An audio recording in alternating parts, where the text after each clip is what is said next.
cubanización o haitización? Es probable que a mucha gente que nos escucha, profesor, estos términos le parezcan novedosos, ¿no? Así que, bueno, quizás la pregunta de entrada es, ¿qué es esto de la cubanización o la haitización? Bueno, ha desaparecido el centro y hay en todos los países hay una aguda polarización entre la derecha mala, por un lado, y la izquierda bastante dura en algunos casos, por el otro lado. El Ujú. centro desapareció. Y desapareció por una razón muy sencilla. Jorge, las condiciones económicas están cada vez peor y no hay servicios públicos, es puro escándalo de corrupción, nada más. Y entonces, bueno, la gente está crispada, ¿ok? Ujú. Sí. Sobre todo la clase media. La crispación radicaliza. Ahora, al que era de izquierda lo radicaliza hacia la izquierda y al que era de centro, centro derecha, lo radicaliza a la derecha. ¿Ok? Entonces, lo que tenemos es la lucha de poder entre los dos bloques, el bloque de la izquierda y el bloque de la derecha mala. La derecha mala es mala porque no quiere hacer reformas, ¿ok? Ujú. Solo quiere contener y también proscribir y demás contra el comunismo y nos asusta con la cubanización. Y sí, la cubanización es un futuro terrible. De manera que si el contencionismo de la derecha mala fracasa, cubanización es nuestro futuro. Ya Venezuela y Nicaragua están cubanizadas. ¿Ok? Ujú. Pero ¿qué pasa si la derecha mala tiene éxito y la izquierda dura no puede cubanizar nuestros países? Bueno, entonces va a haber un choque permanente, acritud, odio, marchas, contramarchas, inestabilidad, tumbamiento de presidentes. Perú y Bolivia están haitizados, están Ujú. camino cada vez más a la haitización. Porque, repito, si la política nada más que contencionista de la derecha mala fracasa, Cuba es nuestro futuro. Pero si tiene éxito, es una victoria muy pírrica porque los choques van a ser, como son en Perú y en Bolivia, los choques van a ser interminables y el futuro es Haití. Ujú. Eso en resumidas cuentas. Si quieres, podemos ampliar. Claro, claro, sí, ampliemos, porque, bueno, para quienes nos ven en redes sociales, usted ha puesto, ha hecho un gesto de comillas, ¿no? Cuando dice un éxito de la derecha mala, ¿no? Y bueno, esas comillas significan éxitos o logros parciales, logros Significa pírricos, le victoria llamamos. pírrico, significa victorias pírricas, ¿ok? Ok, Ujú. no, el futuro no va a ser Cuba, pero va a ser Haití. Victoria pírrica es una victoria a un costo altísimo, ¿ok? Profe, y en esencia, ¿cuáles son esas diferencias entre Cuba o Haití, ¿no? O sea, Cuba es un país ya con los rasgos de las consecuencias más extremas del socialismo, escasez por doquier, enfermedad, muerte, un éxodo interminable, pero Haití, digamos, ¿cuál es esa condición? Es esta de, digamos, de constantes luchas y pleitos y caos, digamos, en las ciudades? Sí, ya, por ejemplo, el último caos que hubo en Haití, después de haber asesinado al presidente Juvenal Moïse, ¿ok? Sí. Ujú. Después, semanas, meses después, hubo una gran protesta nacional de la policía, porque la policía se cansó de recibir balazos, esa es la realidad. Hubo una protesta nacional de la policía, los policías tomaron el aeropuerto de Puerto Príncipe, que es la capital de Haití, y entonces se suspendieron vuelos, o sea, fue un desastre. A ese desastre nos lleva la derecha mala si tiene éxito relativo, con comillas, o sea, victoria, éxito pírrico frente a la izquierda. A Ujú. mí en lo personal, el caso de Haití lo vengo siguiendo desde hace tiempo, desde hace mucho tiempo, porque por varias razones. Primero, uno de mis profesores de posgrado en la universidad en Venezuela fue el doctor que después fue presidente de Haití. ¿Ok? ¿Cómo no? Ay, lo tengo ahí el nombre. Tienes ah, Los tweets aquí, bueno, sí, no ubico los nombres acá, profe, pero bueno, eh, usted dice que ha venido estudiando el caso de sí, Haití ajá, aquí desde está, hace años. Leslie Manigat, ¿ok? Leslie Manigat fue mi profesor en los años 90 más o menos en Venezuela y fue presidente de Haití, ¿ok? Después, en 1988, duró 6 meses, pero bueno, a mí me interesó el caso. Estuve en República Dominicana un tiempo, posteriormente, pero no pude pasar a Haití. Quería hacerlo, ¿no? Conocer algunos zombies. Pero lo que yo observé en los 90 en Haití se está repitiendo en Perú y en Bolivia, ¿ok? Ujú, Ahora, ujú. porque normalmente nuestros países latinoamericanos, los procesos son simultáneos. O sea, aquellos dictadores de los años 50, bueno, los hubo en todos los países. Sí, Aquellos, aquellos derribos de los dictadores de los 50 en los 60 en todos los países fueron derribados. Después la guerrilla en todos los países. Nuestros países son todos iguales, ¿ok? Y los procesos se dan incluso al mismo tiempo. El neoliberalismo de los 90 se dio en todas partes, ¿ok? A veces, pero solo a veces, los procesos se dan a destiempo, digamos, de manera asincrónica, ¿ok? Es decir, los procesos son los mismos y todos los países pasan por esos procesos, solo que algunos más adelante, por ejemplo, Venezuela y Nicaragua, en el proceso de cubanización, ¿ok? claro. Perú y Bolivia en el proceso de haitización. Esos son nuestros dos futuros posibles, que son terribles ambos.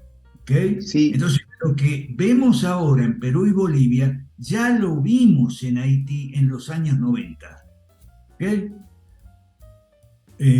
profesor, me llama la Ajá. atención que usted dice que no hay centro, cuando, bueno, en Guatemala estamos, como usted muy bien sabe, estamos en el proceso de contienda electoral en estos meses. Y bueno, alrededor de 15 partidos políticos se proclaman como centro, ¿no? Se autodenominan centro. ¿Pero qué está pasando con ellos en realidad? Sí, pero en Guatemala se proscriben candidatos y partidos. Eso no es propio de la política democrática moderada, eso más bien es propio del fascismo, de los extremos. ¿Ok? Ujú. Sí. Este, y además se persigue, el Laufar corre en Guatemala por todas sus anchas y se Ujú. persigue mediática, policial, judicialmente a funcionarios, etcétera. Para colmo, caso de Guatemala, para colmo ahora parece como que a los presidentes, a todos, ¿ok? Derecha, izquierda, a todos Ujú. los presidentes se les acaban los cuentos.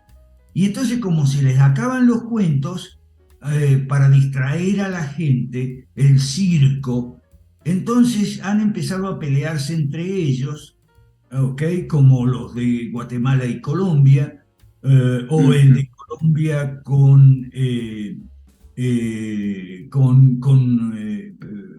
de Perú con otros presidentes se pelean entre ellos, el de Perú con México, y bueno, eso es parte del circo, ¿ok? Y tiene que ver con la crispación y radicalización consiguiente en la opinión pública. En Guatemala yo veo la opinión pública cada vez más crispada y irracionalmente radicalizada con el temita de la histeria anticorrupción y el Lawfare. ¿Ok? No, tal vez, bueno, esto habrá que analizarlo en función de quizás de las clases, o sea, un análisis sociológico, porque no es lo mismo que se ve en clases medias y altas que las clases trabajadoras o populares, ¿no? Y al Así. final, quienes tienen más acceso a información, las clases medias y altas están muy afanadas en el tema del fraude electoral, porque recién la Sí, diputada María Fernanda Cabal de Colombiana sí, acaba de enviar una misiva ahí al doctor Alejandro Yamatei, al presidente, bueno, diciéndole que la empresa que ha sido contratada por el Tribunal Supremo Electoral es de dudosa operación, ¿no? Porque, pero en eso es fin. Pero eso es Haití también. En los 90 en Haití tuvimos acusaciones cruzadas de fraude. Jean-Bertrand Aristide fue derrocado 2 veces, mejor dicho, 3 si contamos la segunda presidencia cuando Clinton lo repuso en el poder. O sea, eso es Haití.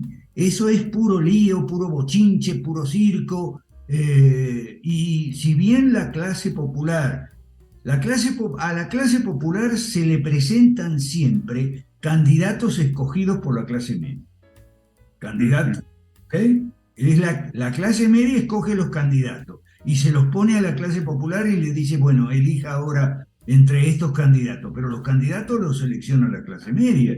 ¿Y cómo los está seleccionando en Guatemala? A punta de proscripciones. Este no, este no, este no. ¿Ok?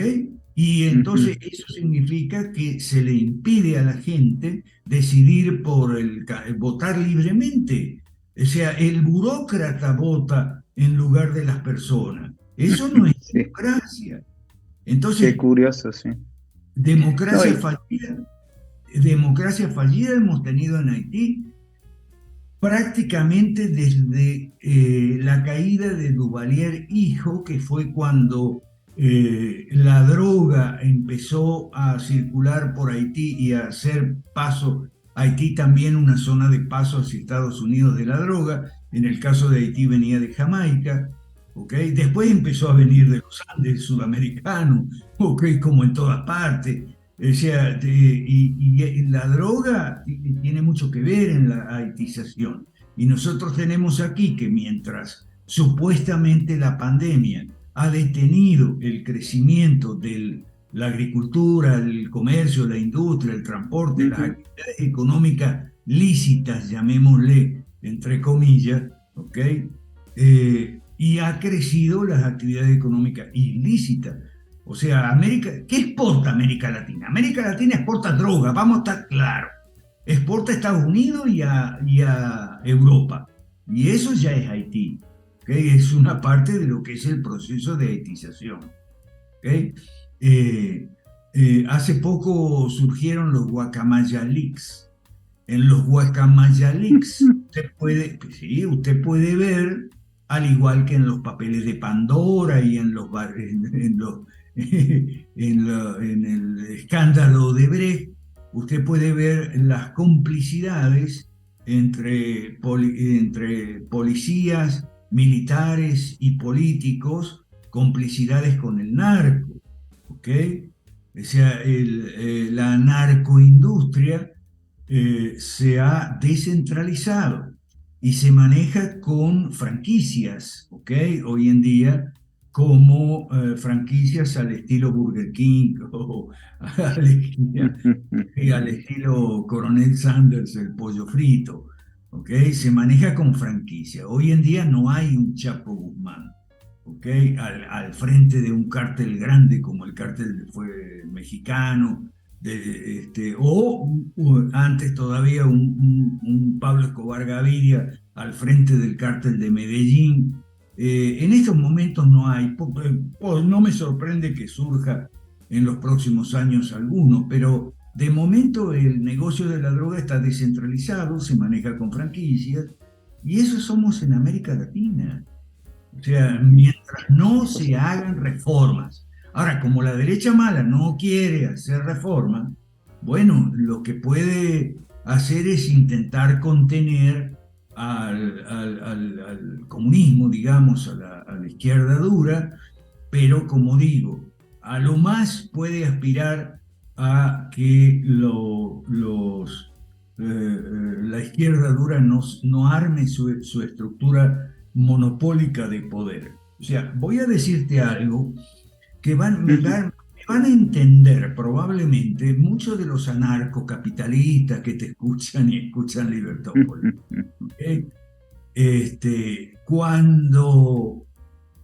Cuando los anarcocapitalistas dicen que el comunismo, es una banda criminal que logra el control del territorio y de la población y demás, es verdad, como en Cuba, por eso es verdad que en Cuba hay seguridad, porque hay una sola banda criminal, digamos, que controla todo el territorio, y es verdad que tú puedes salir a las 2 de la mañana a caminar por las calles de La Habana con seguridad. Ahora, ¿qué pasa cuando eso no se logra? Digamos, ninguna banda criminal tiene el monopolio. Bueno, entonces no hay monopolio del crimen, pero eso no significa que no hay crimen. Hay muchas bandas, como empezó a haber en Haití hace 20 años más o menos, que controlan partes del territorio, barrios de la capital, zonas rurales, ciudades del interior, etcétera. Y hay muchas bandas que luchan entre sí, como en el caso de México. ¿Por qué yo vivo en Querétaro? Porque Querétaro es una zona libre, porque en Querétaro, hace ya tiempo, más de 20 años, en Querétaro hubo una reunión entre los grandes jefes narcos y no pocos políticos y algún que otro policía, y decretaron que Querétaro iba a ser un estado libre de violencia, para que ellos pudieran retirarse, descansar, atenderse cuando necesitan medicinas, etc. Y bueno, sí, es cierto, Querétaro, donde yo vivo, es un estado libre de violencia, pero los demás no. Por una especie de tregua, digamos, ¿no? Que han establecido estas bandas de criminales, que en el caso de nuestros países son muchas, no solo es una como en Cuba. Sí. Qué interesante, profe. Esa tregua es una tregua larga, va para largo, porque lleva como 20 y pico de años. Pero vea usted lo que es México en los otros estados. Sí. No, sí. Sobre todo en la frontera norte con Estados Unidos y en la frontera sur. Profe, tenemos que ir al segundo corte de la tarde. La verdad es que ha estado muy interesante esta conversación. Agradecemos a todos los que nos sintonizan por la 102.1 FM y a quienes lo hacen por redes sociales. Hoy tenemos una audiencia muy extendida y muy diversa, y yo diría internacional. Hay gente de México, Perú y de otros países en América Latina que nos sintonizan. Así que muchísimas gracias. Por favor, no le cambies. Volvemos en unos instantes.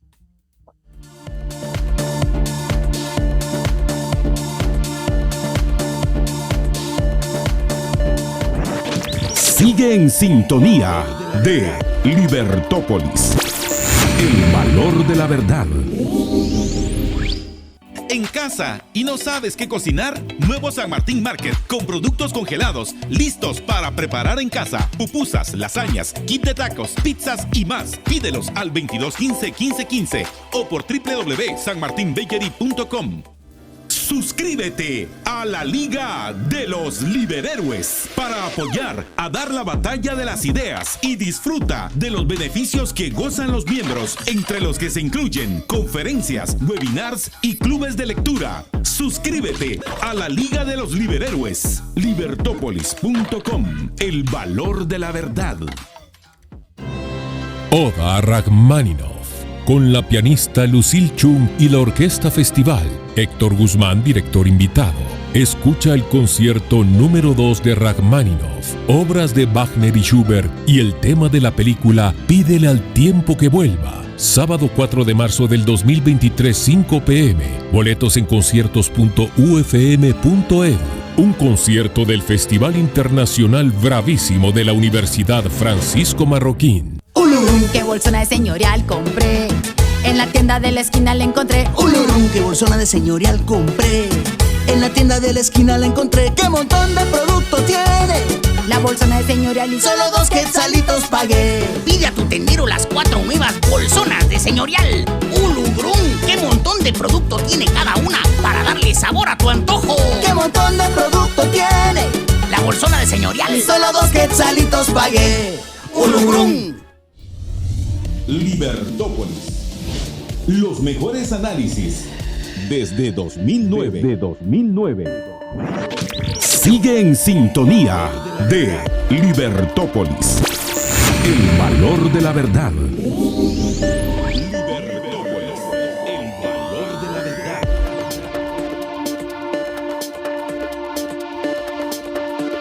Libertópolis.com. Enormes gracias por mantener la sintonía con Libertópolis por la tarde. Hoy conversando con el profesor Alberto Mansueti, abogado y politólogo argentino, quien pues nos ha ayudado a ver el panorama completo, ¿no? Al menos el panorama regional en América Latina, y desde esa perspectiva tratar de ubicar un posible futuro para Guatemala, lamentablemente, ¿no? Tristemente, este es el futuro. Sí, pues no aparece, y quizás ahí vamos a seguir la conversación, si no aparece lo que hemos llamado la derecha buena, la derecha pro capitalismo liberal. Pero antes de continuar con esta conversación, quisiéramos que el profesor nos comparta sobre el 8º Foro Liberal de América Latina, que es un evento anual que se llevará a cabo muy pronto, justamente en este mes de marzo. Profesor, si usted nos pueda dar algunos detalles, por favor. El 18 y 19 de marzo, todos invitados, los que quieran venir a México, a Puebla. En Puebla vamos a hacer el 8º foro. En Puebla, donde fue el foro de Puebla y antes la Conferencia Episcopal de Puebla. Ahí vamos a hacerlo. 18 y 19 de marzo. El que no puede estar, puede seguirnos por stream. Sí, Jorge. Buenísimo, sí. Tal vez solo referir la dirección www.foroliberaldeamericalatina.org. Este es un sitio web donde usted puede encontrar la sección de 8º Foro Liberal y ahí pues conocer los detalles. Si quiere tener presencia física en Puebla, ahí están los detalles, y si quiere participar virtualmente del evento, también, ¿sí? La participación virtual, por cierto, es gratuita, tengo entendido, ¿verdad, profe? No sé. Bueno, sí, yo estuve husmeando, digamos, en el sitio web, y sí, efectivamente es gratuita la participación. Bien, profe, entonces, sobre el tema Vamos a discutir estos temas, que son los temas que yo discuto en la realidad. Pero vamos rápido porque estamos en el último segmento, Jorge. Vamos con cuáles son los temas que discutimos los lunes en Infoeducación Continua, la realidad. Por ejemplo, el primero. Sí, el primero, leyes electorales y de partidos políticos. Ok. ¿Qué al respecto, profe? Los partidos políticos son como las empresas. Los partidos políticos son, en el orden democrático de gobierno, oposición, etcétera, lo mismo que las empresas en el mercado. Y así como los liberales no admitimos restricciones, prohibiciones, limitaciones a las empresas por parte del Estado, tampoco debería haberlas por parte de los gobiernos hacia los partidos políticos y candidatos. Democracia significa elección popular por mayoría, eso es democracia. Ahora, si hay un tribunal por ahí electoral que empieza a proscribir candidatos y a proscribir partidos, o a impedir que los partidos surjan, como el Partido Fusionista, por ejemplo, y se legalicen, entonces eso no es nada democrático. ¿Cuál otro tema? Es la batalla cultural, profe, a propósito de gente, digamos, youtuberos que fogonean el tema de la batalla cultural. Los caudillos culturosos, youtuberos, están equivocados. Agustín Laje está equivocado, voy a decirlo claro. Habla de una batalla, pero no ha leído a Sun Tzu ni a Clausewitz. Si leyera algo sobre batallas y guerras, sabría que una batalla nunca se puede dar en condiciones tan desfavorables como las que estamos frente a las izquierdas y a las instituciones controladas por las izquierdas. Hay que quitarles el poder. Y eso es una batalla política, ¿ok? Cuando esa batalla política la hayamos ganado y les hayamos quitado del poder, entonces vamos a estar en equilibrio, el campo de juego va a estar equilibrado, no como ahora, que nos llaman a una batalla cultural donde no tenemos armas e instrumentos, están todos en manos de las izquierdas, de manera que no tiene sentido. ¿Qué vamos a hacer? ¿Marchas?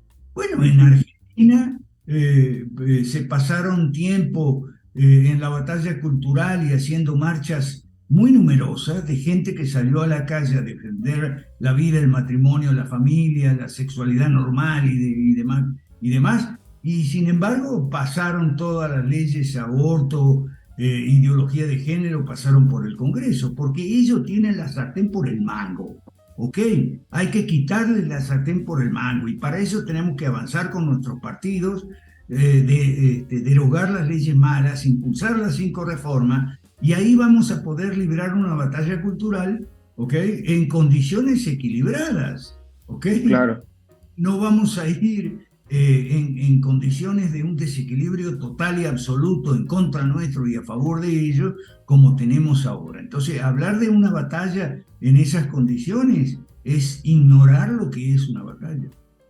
Okay. Bueno, interesantísimo, ¿no? A propósito de la visita de Agustín Laje a Guatemala en estos días, en los días próximos, pero bueno, creo que es muy interesante y muy oportuna esta opinión.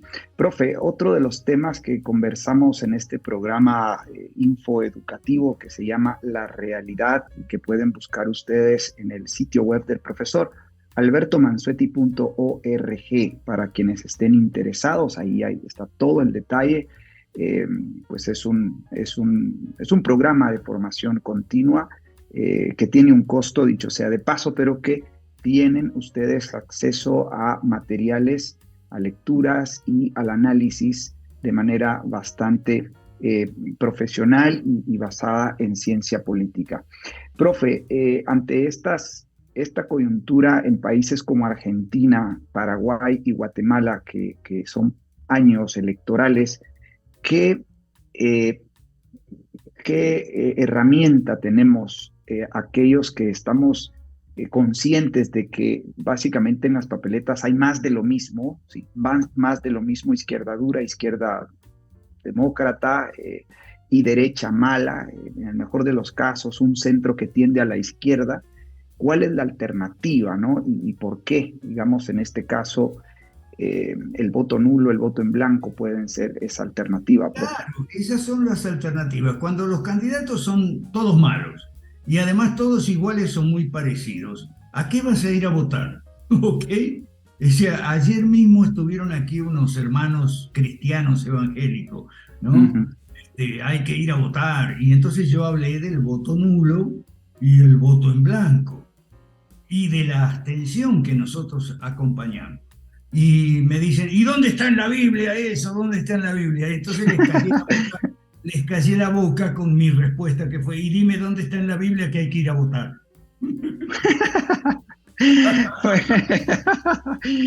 Sí, no, mire, profe, lo que pasa es que al menos acá en Guatemala, y sobre este tema, estimados amigos liberclásicos, vamos a seguir dedicando algunos programas, por supuesto, invitando al profesor también, por aquí ya, desde ya lo comprometemos para que analicemos el tema de estas expresiones políticas antisistema, ¿no? El voto en blanco, el voto nulo, la abstención, o quizás incluso la falta de registro siquiera en el padrón electoral. Ahora, el problema es que mucha gente quiere ver un quiere ver un efecto positivo de esa manifestación política, profe. Y no sé si usted concuerda conmigo, pero la verdad es de que, claro, El único efecto positivo es que vos, si no votás o votás nulo o en blanco, no te transformas en cómplice de aquel bandido sin vergüenza que salga electo presidente. ¿Qué más? claro, pero digamos, mi planteamiento es que si usted se manifiesta o se expresa políticamente de esa manera en las urnas, creo que se queda cojo si no busca apoyar una iniciativa, un proyecto político que vaya a contrarrestar Pero es a que implementar un programa de cambio de sistema hacia el Pero es que capitalismo, ¿no? nosotros apoyamos nuestro proyecto y nuestros partidos, el Partido Fusionista en Guatemala, el Partido Liberemos México, el Partido de Evolución en Perú. Ahora, la burocracia de los organismos electorales nos pone freno, nos tapa la boca y nos dice, no, ustedes no son legales. O sea, bueno, eso es lo positivo, ¿ok? Mientras no podamos estar nosotros como candidatos, ¿ok? Entonces, lo positivo es que mucha gente no vote. Eso es positivo porque es enviar una señal. Si de Sí, repente la mitad o casi la mitad, y a veces más de la mitad de la gente no vota, eso deslegitima el sistema. Y es así un es. avance mucho más mejor que la batalla cultural. ¿Ok? Y es Ok. un gran avance, porque es una señal que le enviamos los ciudadanos a los burócratas electorales y a los mandamás de la política en nuestros países, diciéndole no nos gusta ninguno, la próxima vez escojan mejor. Porque no olvidemos, cuando hablamos de elecciones, no hablamos solo de las elecciones entre los candidatos que hay, sino que hablamos de la preselección entre los que previamente han hecho los burócratas electorales y los mandamás y han dicho, estos son los candidatos y no hay más. Hola, estoy ocupadísimo. ¿Qué quiere? Ok, Okay. Dame sí, un... ok, no, en todo caso, pues creo que todo recae en la ley mala de la ley electoral y contra los partidos políticos, ¿no? Yo creo que los amigos clásicos deben tener muy claro la necesidad de derogar todo lo que tiene que ver con organización interna, formación, propaganda y financiamiento de los partidos políticos. Y esta reforma, que es una reforma profunda, digamos, dentro de nuestros sistemas democráticos, pues debe hacerse en simultáneo con reformas políticas, económicas y sociales para que de alguna manera haya una transición de shock, ¿no? Y esto, bueno, estas son las reformas a las que se opone la derecha mala, la derecha contencionista, ¿no, profe? La derecha mala es gradualista, pero es pura retórica. Ya hemos visto Macri no hizo ninguna reforma, Bolsonaro tampoco, reformas importantes, no hicieron. ¿Okay? El gradualismo es una falacia porque está basado en una hipótesis totalmente irreal. ¿Okay? A mí me lo explicó uno muy cercano a Milei. ¿Okay? Me explicó lo siguiente, pero es que nosotros vamos a ir de a una con las reformas, primero una, después la otra, porque queremos evitar que todos nos caigan encima. ¿Ok? Entonces, de esa manera lo evitamos. Están equivocadísimos. Si vos haces una sola reforma y guardás las otras para después, tipo Kuczynski, que no duró casi nada en Perú como presidente, igual se te van a echar todos encima como se le echaron a Kuczynski, ¿ok? No, se lo dije a esta gente de Milei, porque Milei había puesto las reformas educativas y de la salud para lo último. ¿Y vos qué crees? Le digo, que si vos haces una reforma fiscal o cualquier otra que quieras hacer de primero o una reforma monetaria, Los maestros no se te van a tirar encima, los sindicatos de maestros y los sindicatos de la salud, y van a decir, no, nosotros tranquilo nomás que esto no es con nosotros, vamos a esperar a que Milei haga la reforma dentro de 4 años, vamos a salir a la calle a protestar por la reforma educativa o la reforma de salud. O sea, es gente que razona mal. Aquí las personas humanas nos dividimos en 3 clases. Los que razonamos bien, los que razonan mal y los que no razonan. Los que no razonan son los dos, ¿ok? Ahora, razonar mal es algo que nos pasa a todos normalmente, ¿ok? Excepto en el área de nuestra experticia. Normalmente todos nosotros, desde el panadero, ¿ok? hasta el politólogo y demás, razona bien, suele razonar bien en su área de experticia, y en el resto anda un poco a tientas, Claro. No siempre es razonable. Pero esta gente que está en la política razona mal, aun cuando la política supuestamente sea un área de experticia, porque son políticos, candidatos o politólogos. ¿Okay? Razonan mal, los gradualistas razonan mal. Es más, el gradualismo ha fracasado para los liberales en todo el mundo. Incluso para a las izquierdas tampoco le funciona el gradualismo. Lo podemos ver, por ejemplo, ahorita en Colombia. Petro dice, bueno, voy a hacer unas reformas, son todas reformas socialistas, para ser más socialista. Unas reformas que no son muy grandes, llevan a más socialismo, ¿ok? Y no las puede hacer porque toda la gente que está en contra se le echa encima, y en este clima de polarización extrema y radicalización no hay gradualismo que valga. O vos te haces un piso político importante en la opinión pública y en el Congreso para derogar las leyes malas, pero todas, no una primera y otra después, como quería hacer Macri y Bolsonaro, ¿ok? Todas. O esto sigue su curso, y su curso es Cuba o Haití, y eso ya lo explicamos cuando... Así es. Bien, profe, se nos ha acabado el tiempo y bien, pues tenemos que terminar acá. Creo que en todo caso a los que siguen a Milei, o a los que creen que es el gradualismo el proceso de transición de sistema, habría que recomendarles leer a Sir Roger Douglas, ¿no? Este político neozelandés que también transitó al capitalismo liberal, aquel país del continente de Oceanía. Y nos quedamos tal vez con un mensaje interesante. La batalla no es cultural, estimados amigos, la batalla es política, mediante partidos políticos en democracias donde se permita pues la participación de todos aquellos candidatos y partidos que indistintamente de su ideología política puedan competir libremente. Profesor, nos tenemos que ir, lo comprometemos para que nos acompañe en un siguiente programa. Muchísimas gracias.